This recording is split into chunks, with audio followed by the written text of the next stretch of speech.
welcome everyone to the Capital Mind podcast. If you'd like to know more about us, visit capitalmind.in. And if you'd like to invest with us, do visit capitalmindwealth.com. This podcast is for informational purposes only and should not be relied upon as the basis for investment decisions. Clients of Capital Mind may maintain positions in the securities discussed in this podcast. Hi, and welcome to another edition of the Capital Mind podcast. And this time we have with us a very famous personality. We have Kunal Shah. Welcome, Kunal, to the show, firstly. Thank you, Deepak. Thank you for having me. Yes, thanks. And I'll a quick introduction. Of course, most of you will probably know about Kunal. He is the CEO and founder of CRED. CRED is a startup that initially a very innovative startup. They started off saying you can pay your credit card bills to us, but what it turns out that it is it's actually a proxy for credibility in India. Your good financial behavior, rewarding them, rewarding people with good financial behavior over time, establishing who are the better players in the mix, and then giving them a better place, a better set of deals, a better life. Really is what credit all about. And of course, Kunal's earlier avatar was with Recharge, where he started. The idea was the recharge being a big concept. Now, slowly, Recharge became the synonym for recharge, and eventually got assimilated with Snapdeal as well. So, firstly, welcome again, Kunal, to the show. Thank you. Thank you so much for having me. Awesome. So, let's dive right in. I think there's been a bunch of things that I want to discuss with you. But first thing, I was reading a Paul Graham essay. This is a long time back, about how to lose time and money. And he says, the rich don't lose money because of spending, but because the high amount of spending or indulgences triggers our natural alarm bells saying, I'm just doing too much of this, or I'm doing too much of that. Do you feel this is like true of the Indian rich as well? Do the rich here spend less time focusing on deals or coupons, or should they, compared to, or do they focus on it at all? Because a lot of times I hear we deal with the rich all the time. We hear about them losing money primarily through bad investments. They sold some bad products by bankers and so on. But do you feel, from the relative amount of money that they seem to lose on the investment side versus on the spending side, making money through a little bit of better deals, should people who are affluent perhaps spend less time focusing on deals, or do they focus on it at all? What's your experience with that? That's a great question. So I think it's important to zoom out for a second, right? Most of the people who are, let's say, probably making more than 25 lakh rupees a year, and I would want to call them the rich right now for India, are probably making that amount for the first time in their family, right? Majority of them are first-time affluent, if that was a word. And first-time affluent tends to do the same errors that a lot of family wealth people are less likely to do, right? And it comes from the basic concept of understanding a value of time, a value of investments, and understanding what is the way wealth gets created, right? So far, they have managed to earn more. And the natural tendency for most middle class families, and I grew up in one, was to save. And the word invest is not part of the vocabulary. And it's slowly changing, right? And therefore, what happens is that a lot of emotional behavior is done when it comes to investments because it is done for the first time, right? And you're usually very happy to listen to an expert who seems to be knowing what they're talking about. And we all know that when we rely on experts and not have any basic understanding of what things are, be it astrologer or investment advisor, we are likely to make a mistake, right? And I think this is the biggest thing that I have learned is that, and in terms of understanding of chasing deals or this, I think the fundamental difference is India never had industrial revolution, right? Which means nobody was paid on an hourly basis, right? If you go to West, every single person, their first job is an hourly job, right? They work in a coffee shop, they'll do something else, they'll be a teaching assistant, and they are paid on an hourly basis. And any country that pays an hourly basis naturally trains people to value time, right? In India, every single person started their salary as a monthly salary. And therefore, if I ask anybody that what's your income per hour, nobody has a clue. If I can tell you, all the people who are listening in, less than 1% will know what their income per hour is, which means they do not take good decisions per hour of their time. And therefore, if you find somebody who's making 5,000 rupees an hour as an income, and you can calculate income per hour in many, many ways, but let's say you've done one method and you come out with 5,000 rupees, and you find out that you spend 30 minutes to get 1,000 rupees discount on your flight ticket. Was it worth your time? And what if you invested that 30 minutes in reading a book or listening to this a podcast that you run? Systematically, a lot of value will accrue to you because you are going to be using your time better, right? And I think fundamentally this concept is not understood. And I think India will take some time and maybe a generation or two before we get there. But in Western society, is very easily embedded because they started with industrial revolution. For maybe close to a century, they have been an hourly paid thing. In fact, they are paid salary on a weekly basis, right? I believe India will value money a lot more if we convert monthly salary to weekly salaries, right? But India is less likely to do that because in our mind we are like, oh, it's administrative headache to pay 4 times a month, and there is a need to make people understand the value of time, and I think that's the reason we tend to value deals. uh, I believe that a lot of time the stock market during COVID also went up because we thought discount will run, right? And we bought a lot more, right? And I think that is a very deep-rooted mindset. It's not that the affluent person will not go to Pani Puri wala gaya and not take the extra Sukha Puri. We love the extra Sukha Puri, right? So the value extraction concept, which made us affluent to start with, tends to stay with us. And I believe that the only way you become wealthy from a rich person is when you start thinking about time and not money as the true value. That's absolutely true. In fact, I look at a lot of the small optimizations that we sometimes, I mean, the middle class part of what we do, perhaps. So I'll drive like 2 kilometers to get mangoes at a rate that is 10% cheaper. And I'm like, yeah, if I do the calculation, the petrol costs me more. Forget my time. So it just doesn't make sense from an economic perspective, even before my time. Then my time itself is extra. So you're right. I mean, that mindset change has to happen. But then that also means that people will spend time looking at deals, even though the deal by itself may not have changed their life substantially, but because they're rich enough to not care about it at all. But the thrill, perhaps, also of getting that deal has Correct. has some attraction in itself. That's very interesting. So, I mean, let's talk about the people who make 25 lakh plus as a thought. And I mean, I know that people think of this as, oh, this is CRED collecting data and all that stuff, but I think data has a lot of insights which are very useful when thought about both from a business opportunity mindset, but also from how the economics works when you get to a certain level of affluence, right? So, where do the rich in India spend? I mean, the rich being 25 lakh plus, are they? I mean, obviously, food is not food as in vegetables, fruits, are probably not a big expense. The poor it is, because if you look at the inflation mix that India looks at, 50% of it is fruits and vegetables and meat and fish. But I don't think that's the same in the affluent category. So, what's their spending mix? Yeah. All the stuff that you've seen. I think, Deepak, it's important to clarify about this data question that you talked about, right?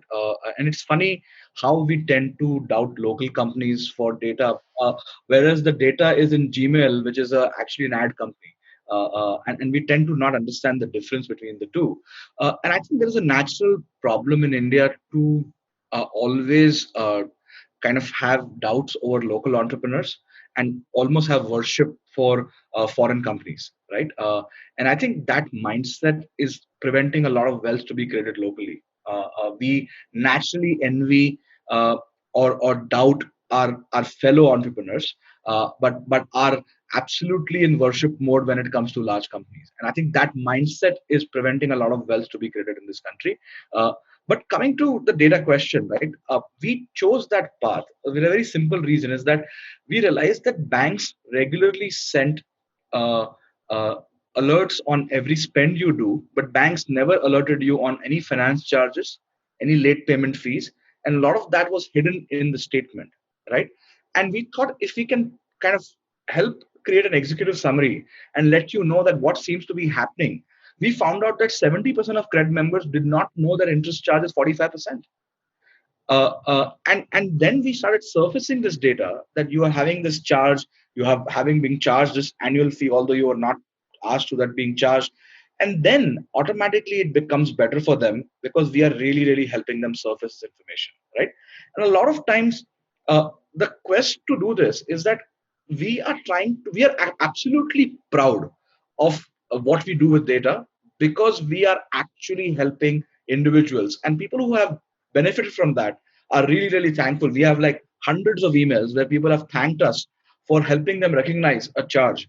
A lot of people, like one of the customers wrote to us saying that I did not know that my foreign forex charge is 8% when I spend on my card, right? I did not know this, right? And people just like kind of spend on this card, not realizing which is the best card to use.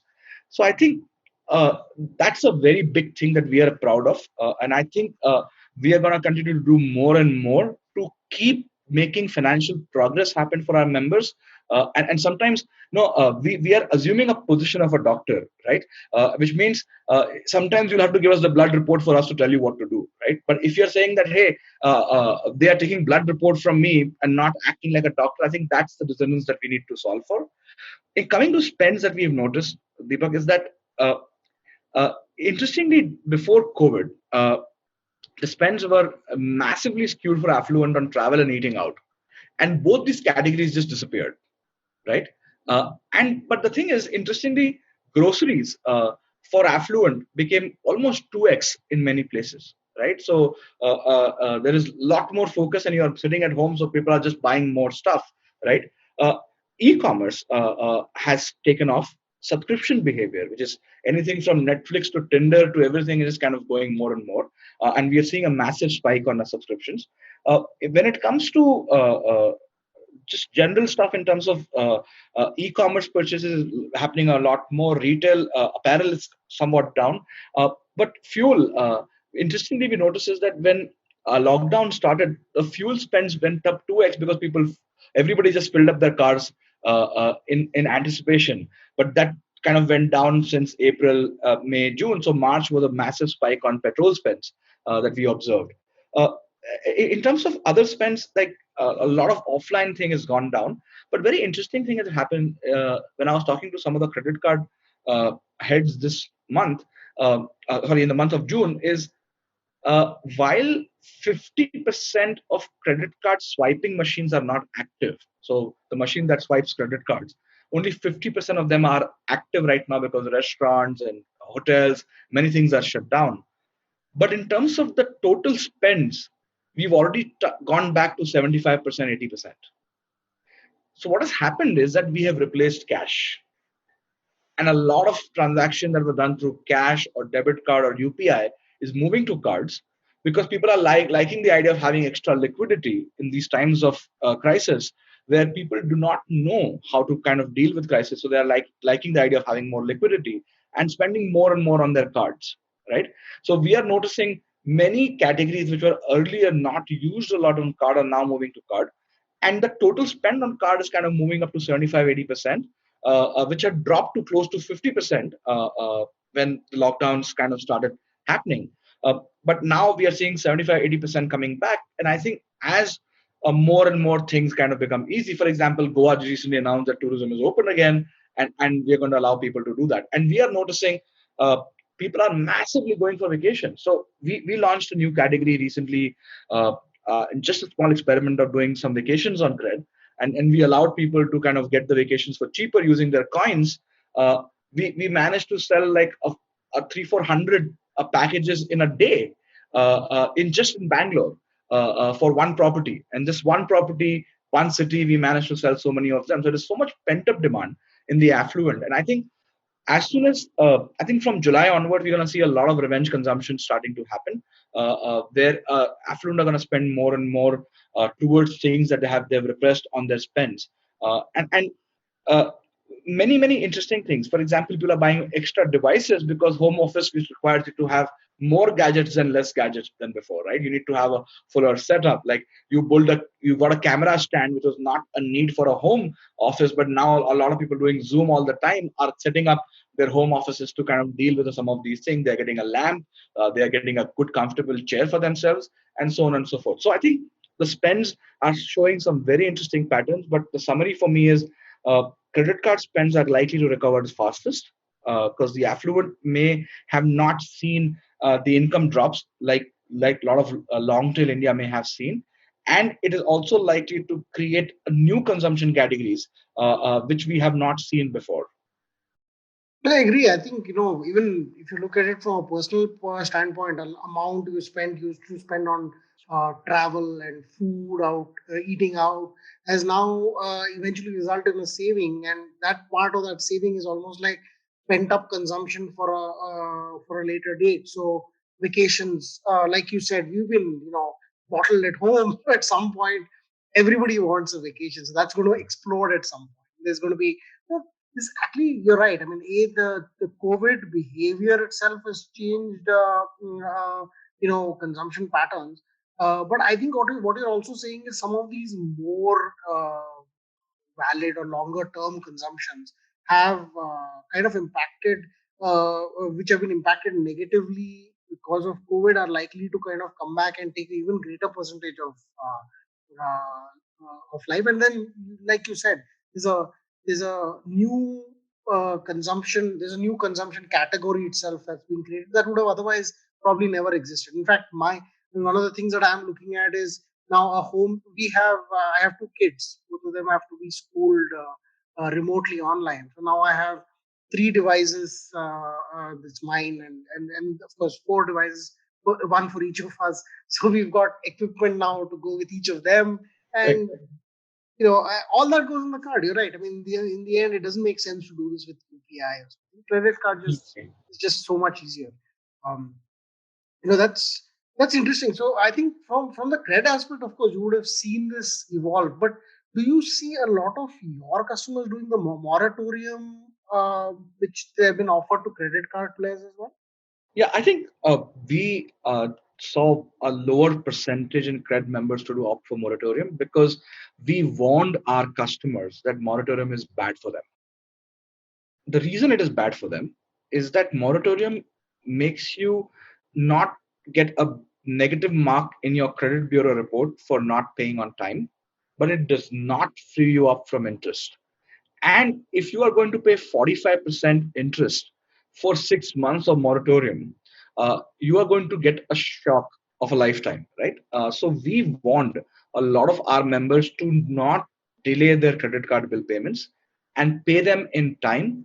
Otherwise, they are likely to have a huge amount of challenge where the interest could be, for example, if you have 1 lakh rupees due and you chose to not pay for, let's say, 6 months odd, your interest could anywhere between 20,000 to 35,000 rupees, which may not be pleasant for you to receive when you have decided to pay, let's say, after 6 months. So we have seen a much lower moratorium, but I think at an industry level, I'm sensing it is probably as high as 20-30%, which means a lot of people have probably either not understood what is the moratorium's impact on their financial status on in terms of prepayment, or they have challenges to be able to repay, which is causing them to not be able to uh, generate enough cash flow to pay off their bills. Yeah, that's in fact, I think the cash flow part may be still understood because many of these credit card providers they don't like tell you exactly spell it out in the way you guys have said it. In fact, we talked about it earlier. I think, and I guess it's been there in a bunch of other things. So interest costs are tremendous, and you don't get any interest free period for any of your new purchases as well. So they start accruing interest from day one. So earlier you used to get that 45-day interest period with outstanding. You don't get any interest free period that just you know, adds up to the kind of interest levels you will pay. So if you run a 1 lakh rupee bill, like you said, 22,000 rupees is just extra. And there is no way your 1 lakh rupee in the bank account would have earned that much interest. So essentially the banks are getting a free ride. I mean, also, we looked at the SBI cards IPO. SBI is one of the few guys who actually has this disaggregated information on the cards part. They make half their money purely on interest and fees. So only half of it comes from what they get when you actually spend, which is the what they charge the merchant. Yeah. So it's a huge. Yeah.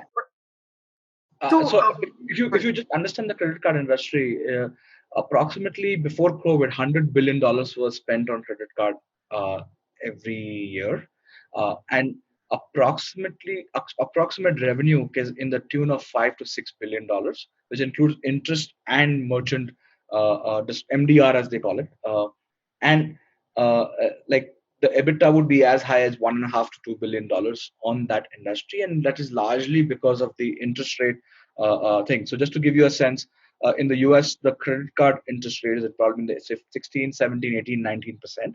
We are in the 45% ish range. Brazil is extreme. They have 175% on their credit card as an interest rate. So in credit card industry, there's a word called as revolve. So what people are revolving on the credit card on the interest rate, and India seems to have $14 billion outstanding on credit card right now. wow, that's like that's a huge amount. I mean, 14 billion is what 100,000 crore rupees. It's which is in Exactly. hence.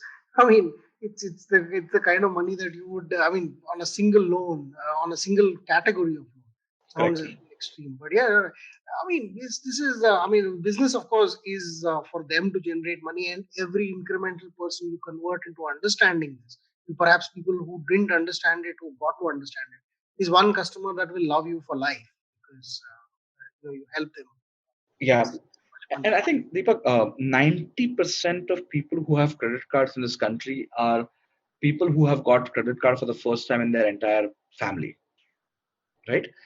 Like they are the first time users of that product in the family. And therefore, it tends to be the situation where nobody really knows what's going on. And there is a massive taboo on discussing financial matters in India, right?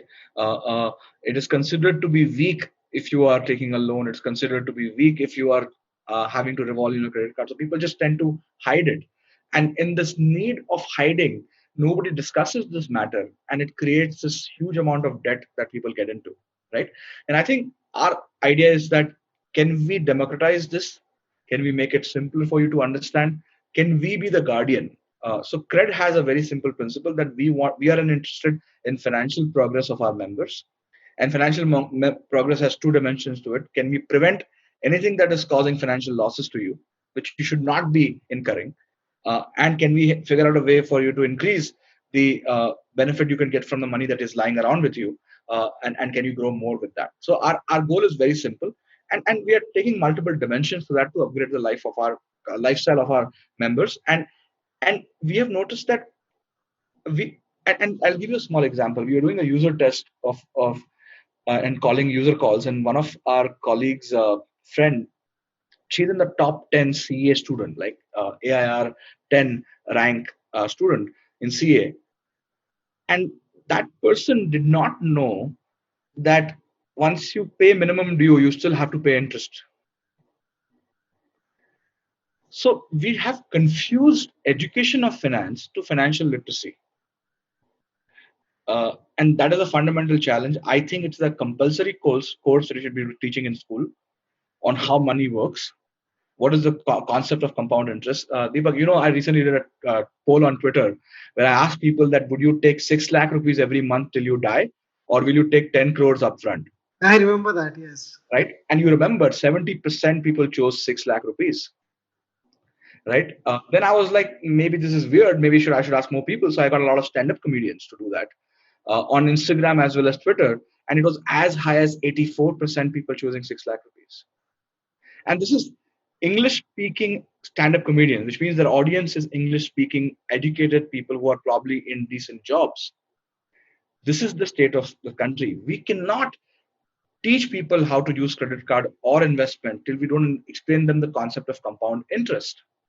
And if we don't understand that, how will we understand investments, and how will we understand inflation and everything around that? That's actually, in fact, as on the investment side of things, we face that all the time. So the difference between having $1 million in rupees today, so that's about 7 crores, or let's say even 100,000, so 70 lakhs today, and what it will do for you 20 or 25 years down the line is something that's lost on a lot of people. In the sense, you don't realize that in 20, 25 years, even at 5% inflation, that 70 lakhs is worth what 20 lakhs can do, to 25 lakhs can do. Exactly. That's the so being a crorepati 30 years from now is not quite as attractive as being a crorepati today. And that, I think that you're right. I mean, the difference, sometimes I get astonished because when I was a kid, we used to learn about these, how to calculate interest on your saving deposit. So you had 100 rupees on the 5th of the month, and on the 11th of the month you put in another 100 rupees. So what's the interest? But they never told us this credit card bill will balloon if you just pay the minimum due. And this should have been obvious even 20 years ago, because that's And how the people system. don't know one very specific nuance on credit cards that I did not know as well before I started credit, is that if you decide to not pay the full amount, let's say in the month of May, every spend you do on June is automatically charged the whole interest. So it's not the previous month that will be charged on interest. Every other spend you do after that is going to be charged on interest. So you lose the interest-free period completely if you just pay the full amount. Yeah, and it is a retrospective, right? Because if your bill is generated on May 20th and your Correct. due date is June 3rd, you don't pay on June 3rd. Between 20th and June 3rd, any spend that you made, that automatically starts accruing interest from Correct. the day that you spent it. Absolutely. So it's almost like, dude, I'm going to charge you interest going back because Correct. I'm deducting your interest period. Exactly. Exactly. That's and it's amazing because just this little thing earns thousands of crores for the credit card industry, where people don't really realize it. And then there's that bunch of fees on top.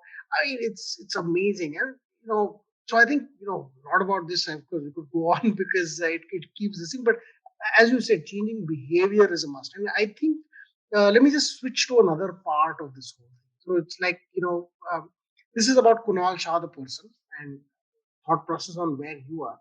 Uh, Now you mentioned, I heard your other podcasts. I mean, other interviews as well, where you said, as a kid you even got hungry for a few days for the lack of money, and in the past decade, as a complete change, I guess, is you become one of the richest self-made Indians of this generation.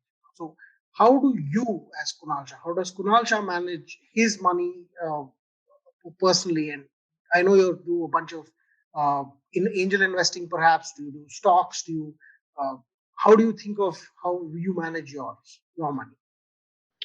Deepak, I realized that I have a tendency of being obsessed of what I do. So what I decided very early on in my life is that I will not be directly involved in investing money, and I depend on my co-founder at FreeCharge, Sandeep, to manage money for me, because uh, uh, uh, I believe he's much more level-headed when it comes to managing money. I'm more risk-driven person. I like to invest in startups. I have been very fortunate to be invested in many good companies, and to me, I believe that the way the country is going to become more prosperous is not by creating more people who seek jobs, but more people who create jobs. Uh, and I think the only way I can pay back on what I have been fortunate with is to get more founders to realize their dreams and create more jobs. So what I do is I consistently invest in startups, and not for financial returns a lot of times. I believe that I have been very fortunate to learn a lot of lessons. And I think, Deepak, there's a problem in the word self-made. Nobody is self-made. There are thousands of people who have worked in your journey to make you who you are, right? And I think, to me, the only way I can pay back for their uh, generosity of time, money in many cases, is to kind of pay it forward. Can I create this for more people, and create an ecosystem that is thriving? And like I said, India has a natural tendency to not support local entrepreneurs, which is quite counterintuitive, right? We if you look at Twitter, it's filled with hate about local companies. You will never see people going against a large corporation, because I have observed that envy is a hyper local phenomena. We envy people like us, right? We never, nobody's envying Elon Musk for wasting money, right? But if an Indian founder is found to be burning money, there are thousands of people who will come and shame that founder or hate their methods. And it's quite fascinating to me, right? That how we are the way we are. A lot of people think that, hey, companies are burning money, but nobody questioned Geo when they gave data for free for 2 years to millions of customers, right? And I think it seems to be this unique pattern where we are not understanding what is wealth creation, right? And I always tell people that the only way to be successful is to not envy the wealthy. You should envy the skills of the wealthy people, right? And nobody really pays attention to what are the skills of the wealthy people, right? So what you're asking me, that what do I do with my money, is a great question that you should be asking every wealthy person. That how do you spend your time? How do you take decisions? How do you make choices? Why would you pick this versus that, right? And I think the moment we study that, we will evolve and we will become well seeking. At this point of time, we are in the zone of constantly becoming, we are all experts, right? And this is a classic thing, right? Like me sitting at home and telling Dhoni is an idiot to send this batsman versus that batsman, right? Like why do we be this way? Because we are not interested in learning the skill of being Dhoni, right? Or being a skill of, let's say, being an entrepreneur that is managing to raise money, right? I've never been asked a question on how to raise money, right? But there is always this discussion about, oh, you managed to do this exit. And I'll tell you one funny thing I observed. When I had an exit, a lot of people uh, were upset about it. And I'm like, why are you upset about it? Because they're like, oh, you just managed to sell a company. I'm like, companies are never sold. First of all, they are usually bought. Nobody really sells a company. Nobody plans to sell a company. In fact, if you ever try to build a company to sell it, nobody will ever touch it. Uh, uh, uh, and they are fundamentally built with wrong principles. And I think, and it's funny, right? Recently, Freecharge was acquired by Axis Bank, and it turned profitable, and it's doing well. And the thing is, a lot of times these stories are such long periods, but I think we just have so much. Like if you see an Indian founder, the amount of angst that he has to deal with from the local fraternity is not about supportive and cheering them up, and supporting them for everything. There is this huge need to go on Twitter and complain about this and talk negative things about it. And we don't realize that every negative Twitter post makes 500 customers not touch that company again, right? And while we may get 20 likes for it, right? And I think there is this fundamental disconnect that people don't understand about it. And answering your question about what to do and how to spend money on time, I have a very simple view. Everybody should aim that their money makes more money than they can make with their own time. If they get that principle right, they'll be always creating wealth. And the only goal you should have in life, and yes, I went through massive hardship, like including not having food to eat, not having money to pay rent, went through all of that, uh, and I realized that I will not work for money after I'm 35, right? And it's funny enough, but free charge exit happened when I was 35. And I have consistently believed that I am going to be the one who is going to create more wealth for a lot of other people, and then create a, I don't know, a pandemic of wealth in some ways that can create more people to wanting to create wealth for other people. And I think that is what is needed in this country. We need to become all wealth creating, because wealth is not zero sum. And that's another thing most Indians don't understand, that they think Deepak has to become poor for Kunal to become rich. There is no such thing, right? And I think that concept, if it's not understood at school level, we are going to be remaining this society that is going to be confused about money.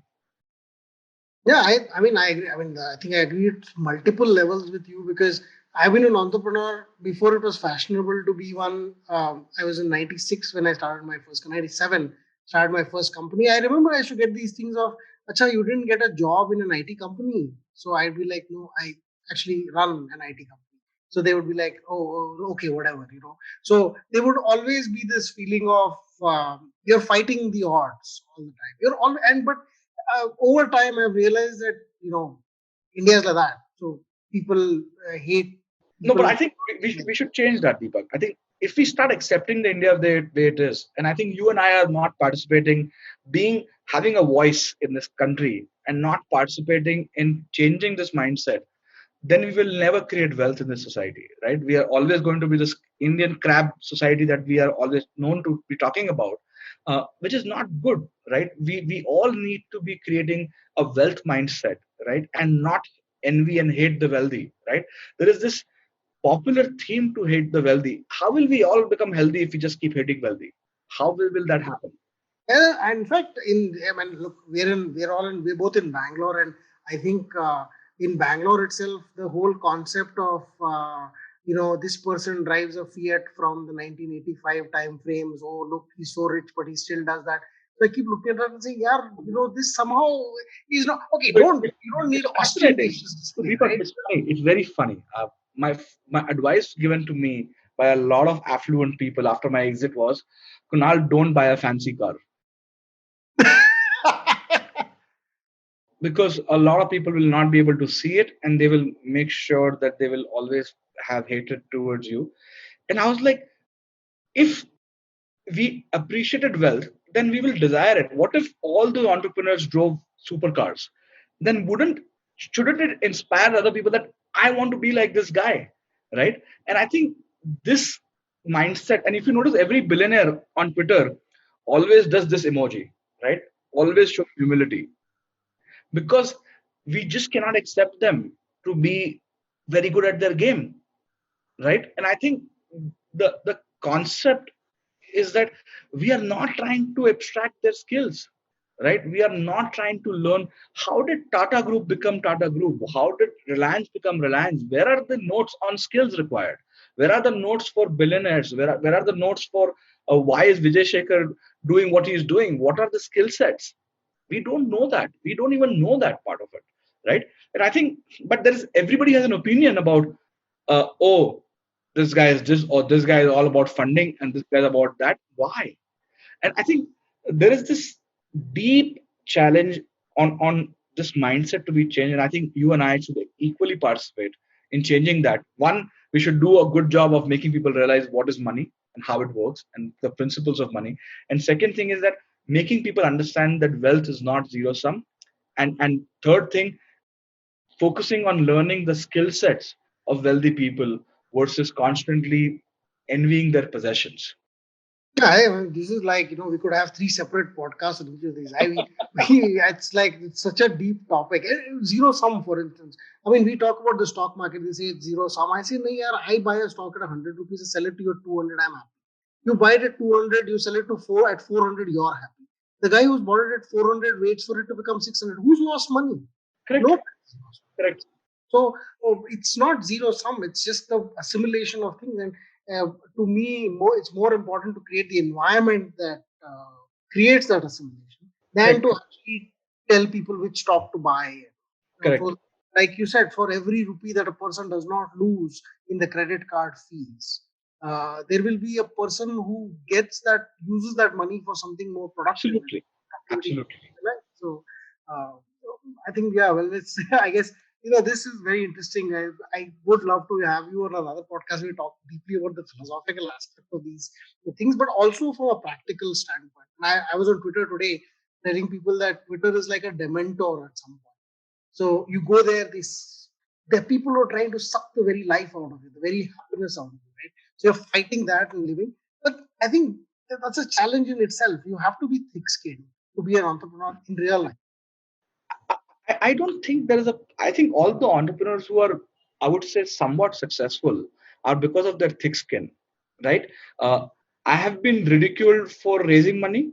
I've been ridiculed for creating money for my investors. I've been ridiculed for creating wealth for my team. I've been ridiculed for everything. There is no such thing that you will not be ridiculed for when you are an entrepreneur.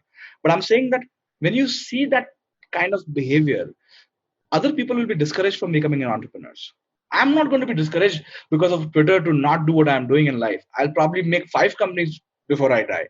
The question is, uh, will other people be disheartened from this? And I think one very interesting thing, one very senior banking person had told me that, Kunal, this country is a country which loves to create gods and do their visarjan.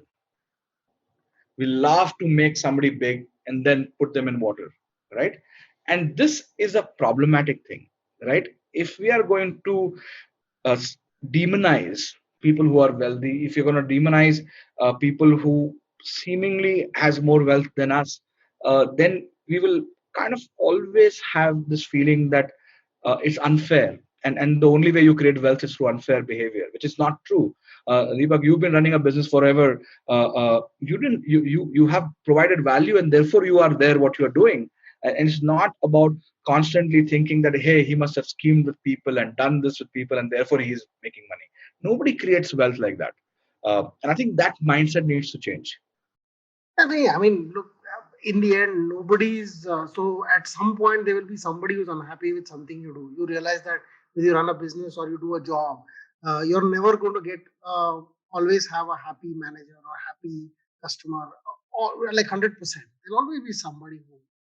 But at some point, I think you're right. I mean, the problem really is in this feeling that drives away other people from it. And perhaps that's one of the, they call it the filter, right? So if you've been, there was a guy who told me this, Deepak, if you know, his company has been around for 60 years. Just the fact that a company has survived for more than 25 years in India, you give a little, let's say 2 or 3 extra credit points just for survival. Uh, That is so true. just That is that. so true. So yeah, I mean, let me go on to the other part of maybe the consumer part of very. So you pointed this out a number of times in the US. You have credit checks and scores. So you people do a credit check when you apply for a job, when you want to rent an apartment, and a bunch of things. It's not just for financial purposes. In apartments in India, they when I came to Bangalore, the person asked me if I eat non-veg or not. That was his credit check. Okay, so in a way, not that in We replace credit check with 10-month deposit. yeah, 10 month exactly. Yeah, in fact that is slowly. I was in Gurgaon before this, where there was a 2 month or 3 month deposit, and people were fine with that. So it's Bangalore and Bombay that perhaps have this. It's funny, right? Just imagine the amount of money stuck in rental deposits in this country. And do you think landlords go and invest that money? I know they are just lying around in the bank account. I know for a fact that because in the family we have people who rent out their apartments, they don't do anything. It's a fixed deposit. Correct. Fixed deposit is even a more premium behavior. I would say most people are just keeping the money lying around their account, and they say, "कभी भी निकालना पड़ेगा तो liquidity रखना जरूरी है." So what if the tenant doesn't work out? The point is that credit score is a way to shape a society. Think about it in a slightly different way. In the US, you are less likely to get a job if your credit score is low, which means you are less likely to do misbehavior with money and be more responsible with it.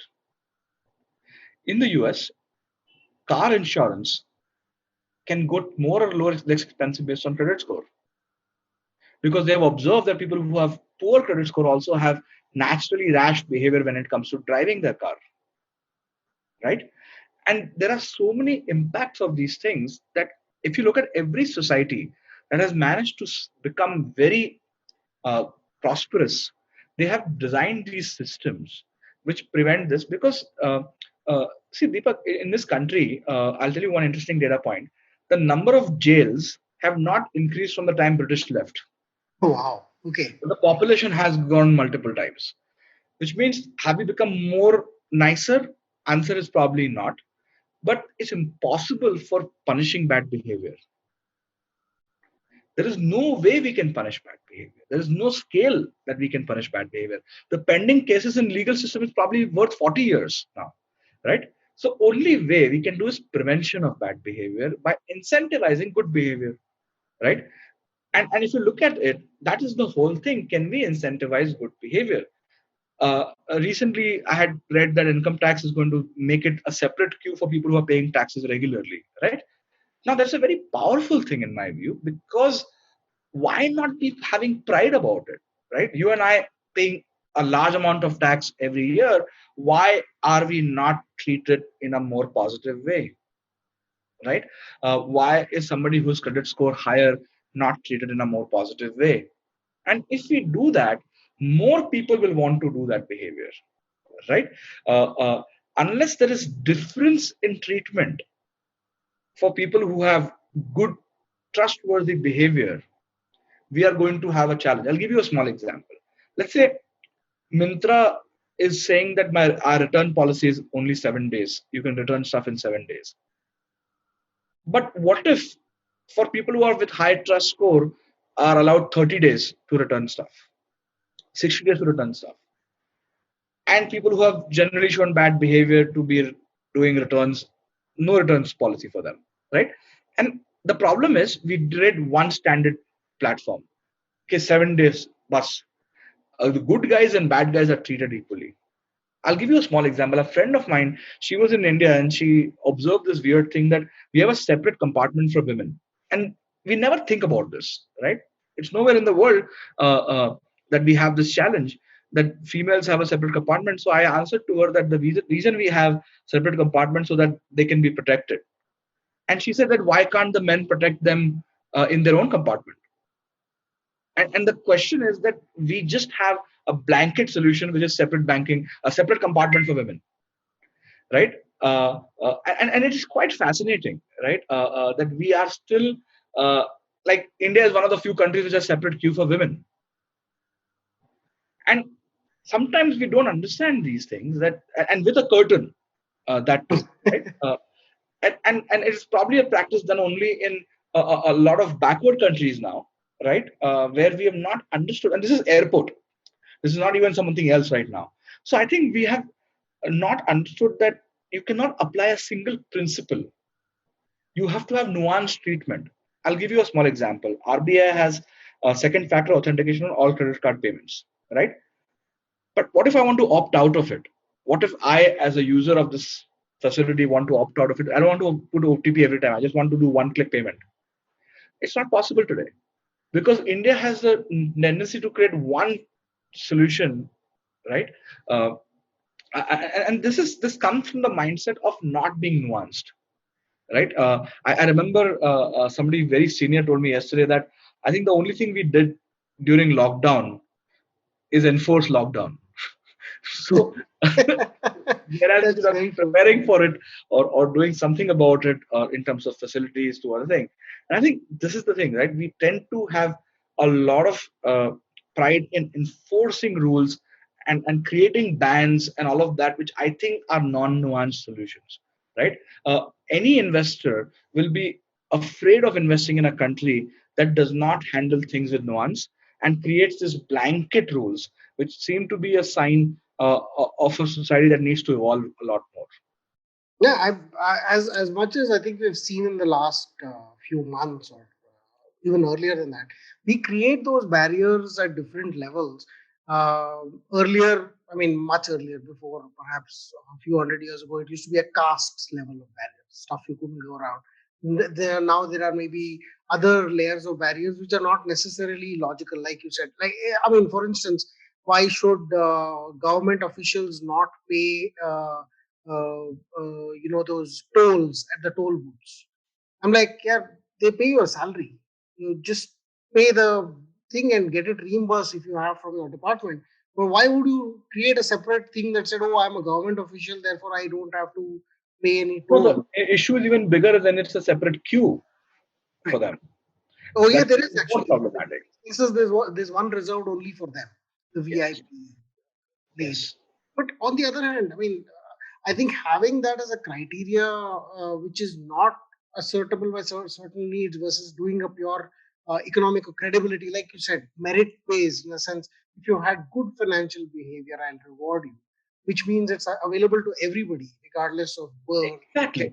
And suddenly you create society to do well, right? All the good actors will win, all the bad actors will not win, and therefore more good actors will want to be more people will want to be good actors. I'll give you a small example. In the US, uh, insurance can be as expensive as 10 times more if you have a bad driving behavior, right?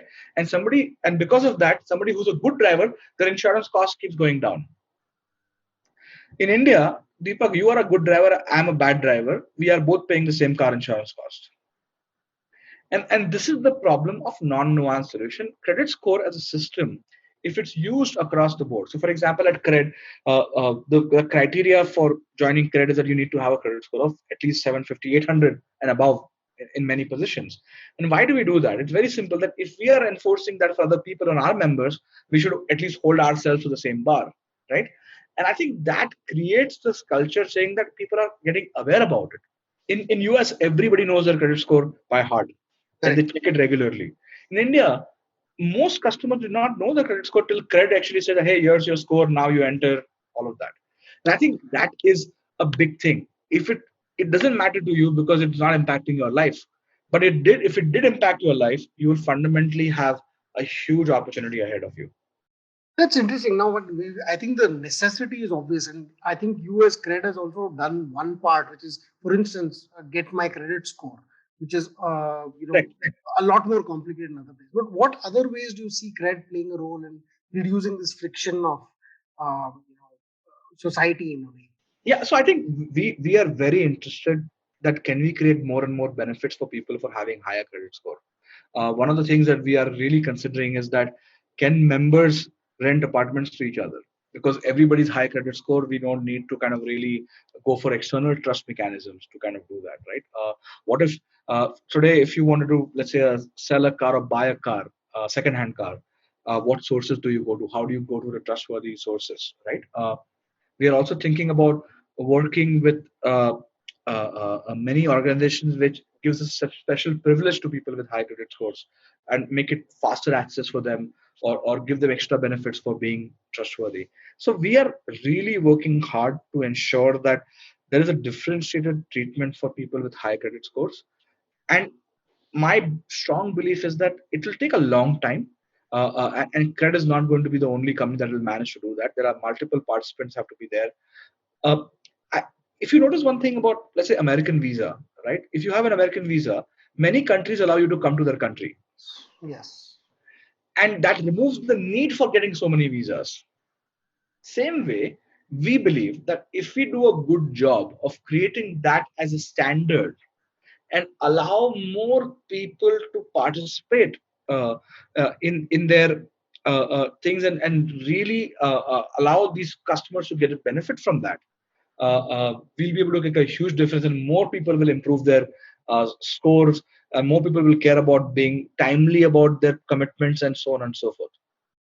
Yes, okay. So it's not just the deals that you can get from the credit card points, but also the fact that you're now in a group of people that are, then therefore you could use that mechanism to say, okay, I'll lend within, I can get you a rental, I can. Correct. So, it's a very, very, very brilliant. I think, I mean, the problem really is because every time you do something for a very large set of people, the people that are going to abuse that system come and override it, and people end up making rules against it. I suppose. I think that Correct. the idea that you don't need those rules simply because you're only letting people enter that have Yeah, prevention is better than cure. in that system actually, and in fact that gives you more data because if anybody misbehaves within your system, it's much easier to identify because Correct. it's an interesting point. So now let's switch to, I guess, times like now. So we've got a system where uh, perhaps who was credit worthy 4 months ago is no longer that credit worthy. And Yes. we, as a society, perhaps are not yet aware of how this has changed, sometimes within ourselves. Uh, Sometimes there is an intent to pay back if I have a loan, but there may not be the resources to do so. In some cases, the intent did not really exist in the first place. So now it's become obvious because of the lockdown. Uh, Apart, I mean, this perhaps plays a role now because credit becomes more important than anything else to be able to figure out if a person is still what he was or what she was. a few months back. So this financial behavior or the concept of things changing, how has it affected, let's say, the people that you've seen or the customers that you have through the lockdown? Is it have you seen something surprising or interesting in Yeah. this? So, Deepak, what we've noticed is that people who care about their scores are naturally prone to be very conscious about keeping their repayment behavior intact. Even if they're having financial turbulence, they ensure that their uh, history is kind of spotless, right? In some ways. And I think this is a very important thing, right? If you fundamentally keep a powerful mechanism through which we create a strong a behavior to say, hey, I am going to be conscious about not dropping this, right? And I will figure out a way. So if you have noticed that people do not get lowered score if they do not pay the full bill, but sometimes not paying it completely results in lower score, right? So paying partially also results in scores being intact. In moratorium, obviously that fear is not there, but in general, people who are conscious about their scores tend to keep it really, really solid and ensure that they are not deviating from that. So what I have noticed is that there is a need where customers need to think about uh, uh, uh, modifying their own behavior to ensure that their signaling value does not get deteriorated, right? And in these times, there are people who have lost jobs. There are people who have potentially had a situation of medical situation in their family, which increased their spends and so on and so forth. I think what we have noticed is that people who tend to have a higher score do not let these events get impact on their score and figure out through either their savings or investments to kind of sail through this period, because there is a general financial responsibility that we have seen among these customers, right? So but we do not know how deep is the impact of this uh, COVID situation going to be? We do not know.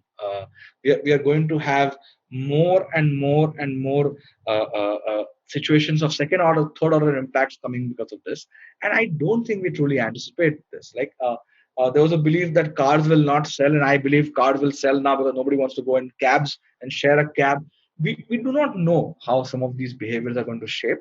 And it means that we are going to have unique scenarios emerging in each sector which we have never anticipated before. uh, and will and I always tell this joke to people that the largest employer of this country is inefficiency and not railways.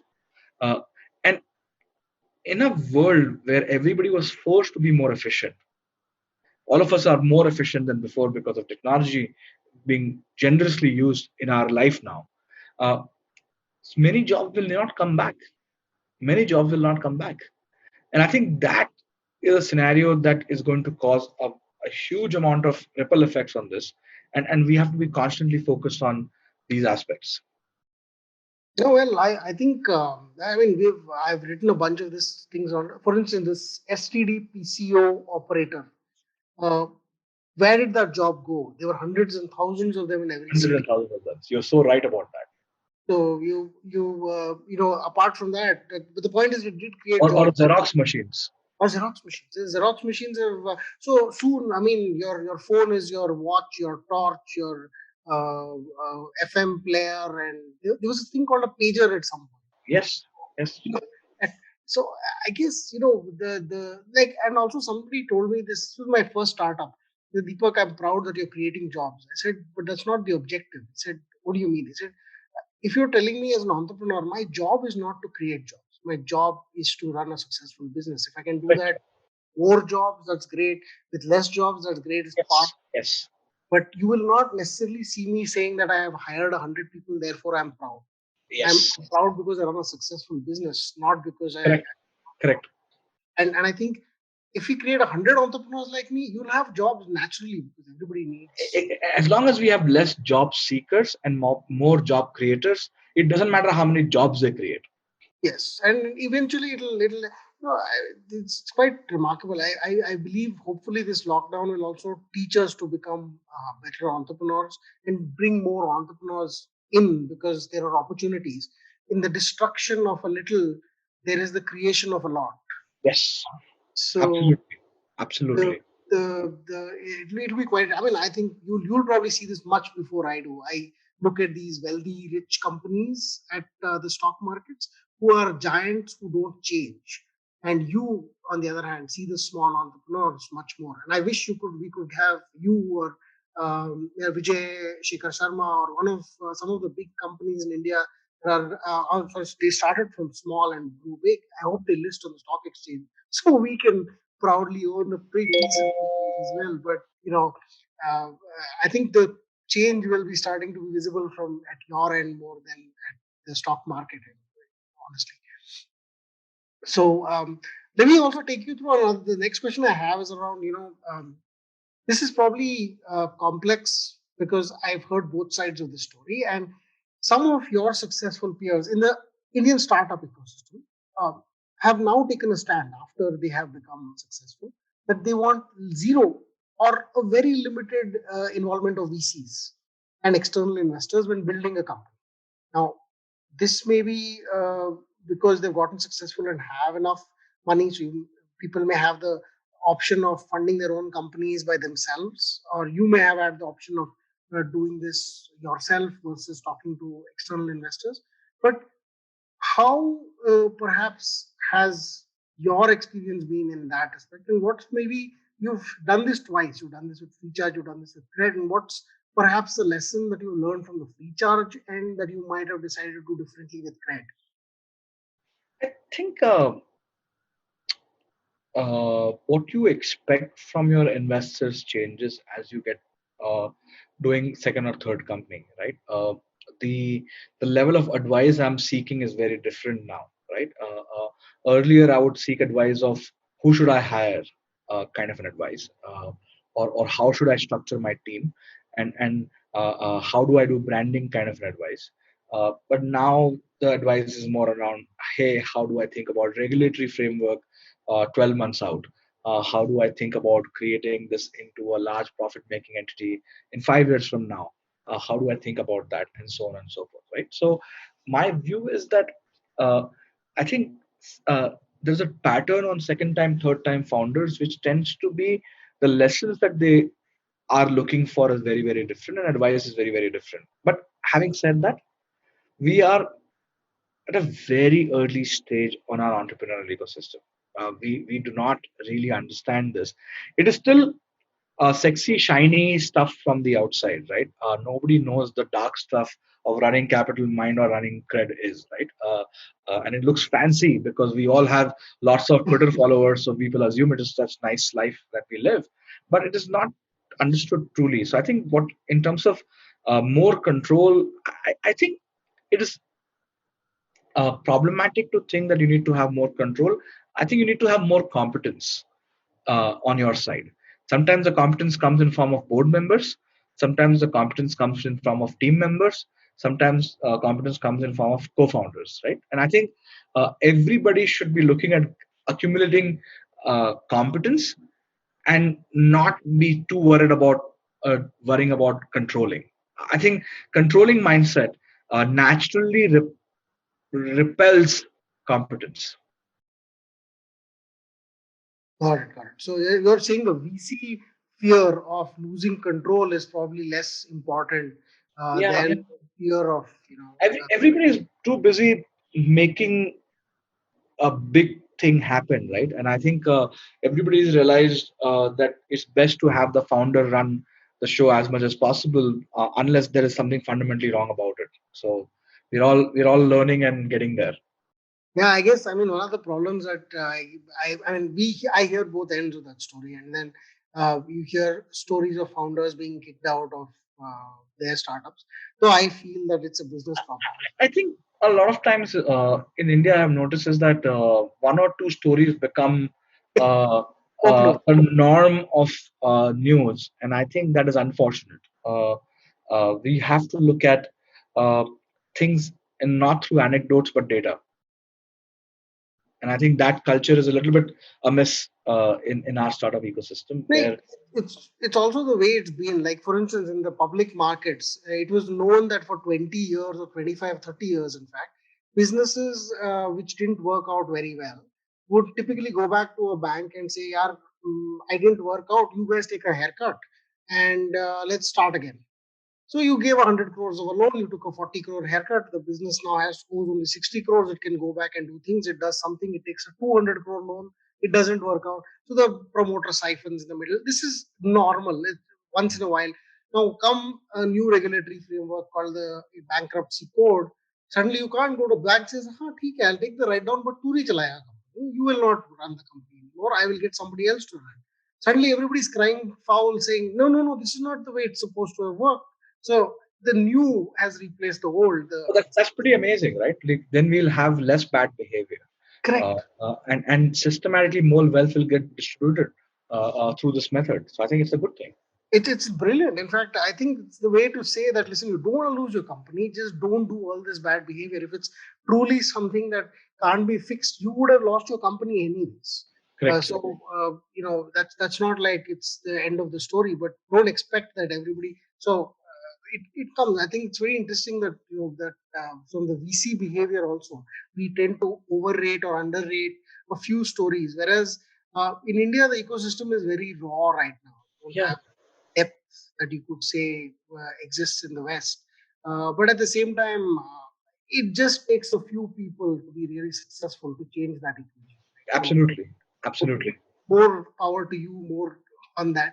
So I think I'll end with one part, which is I think fundamentally you've been an entrepreneur, you've met investors, you've spoken to investors both abroad and in India, entrepreneurs both abroad and India. What is unique about a founder in India or being a founder in India in terms of the experience, in terms of the opportunity, perhaps? I have noticed that Indian founders who have done profitable businesses before, and when they enter tech businesses, they are a lot more creative than people who have not made profitable companies before. And the reason is that in India, the profitability only comes from creativity. Uh, uh, uh, like I said, in India, it's very hard for people to pay for convenience. So you have to find interesting ways to kind of charge. Like, for example, the reason we have not big SaaS companies in India, because nobody will pay for a software to make their life more efficient, right? And therefore, time as a concept is not enough. M&A environment is not big in this country because we are like, we don't value time of buy versus build kind of a thing. We are mostly thinking that isme kya hai, main khud bana lunga kind of a thing, right? And the mindset because of that has created this thing of uh, more creativity in general. And I think I've noticed that we are not designed to scale things a lot, right? Scaling as a mindset is not well understood.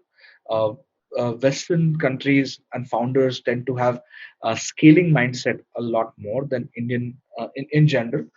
In terms of other observations I've had is that uh, nobody in India thinks about very large games. Like, most people are like stuck, very happy with if I'll make 100 crores, right? Nobody's thinking that what will it take to create 10,000 crores, right? And I think ambition is smaller in this country. And I'll tell you why this happens. I remembered I was in China once and I saw the Great Wall of China. And if you go there, it is mind blowing when you see that it is so tall, right, and so broad, and made for 22,000 kilometers, right?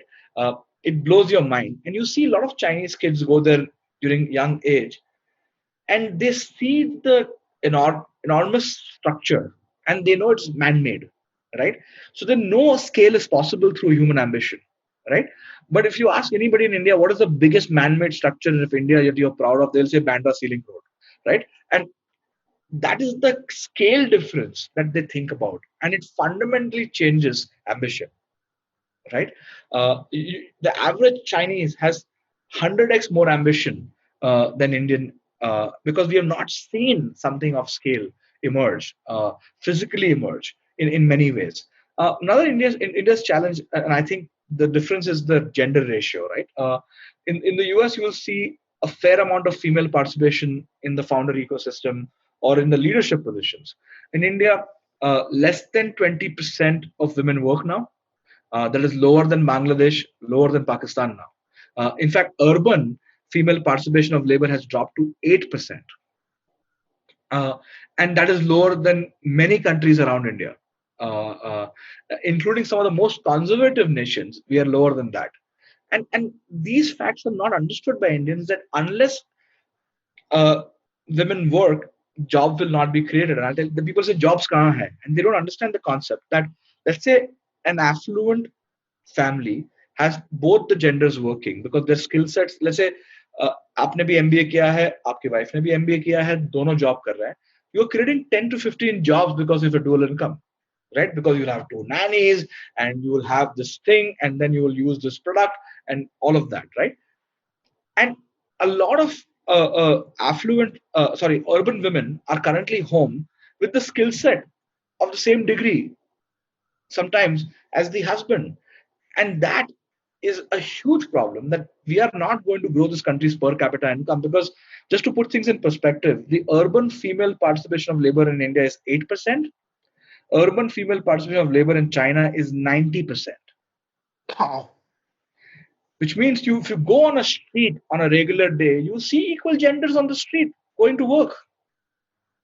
But we don't understand this. When I've so many times I've asked VCs that what do you think is female participation? How many women work? And they say 50%. And I'm saying कभी railway में गए हो, compartment एक होता है female का और 12 Correct. compartment men के होते हैं. If you go Correct. to a plane, an airport, there is one queue for women and 10 queues for men, right? Haven't you noticed that, right?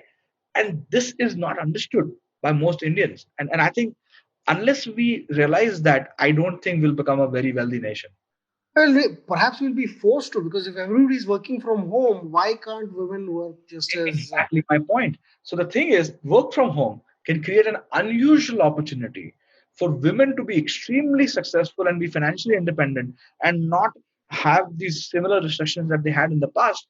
But it is first cultural change. I think we have uh, a society that needs to have an open mind about this and fundamentally create an ecosystem where there is uh, more conducive nature for a lot of people to participate in the labor system.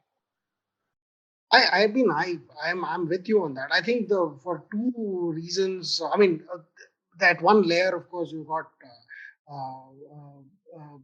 you know, I think to a large extent in the investing world, I face this question all the time. We actually meet, you know, couples together, talk about financial planning and so on. So, to a very large extent, I found that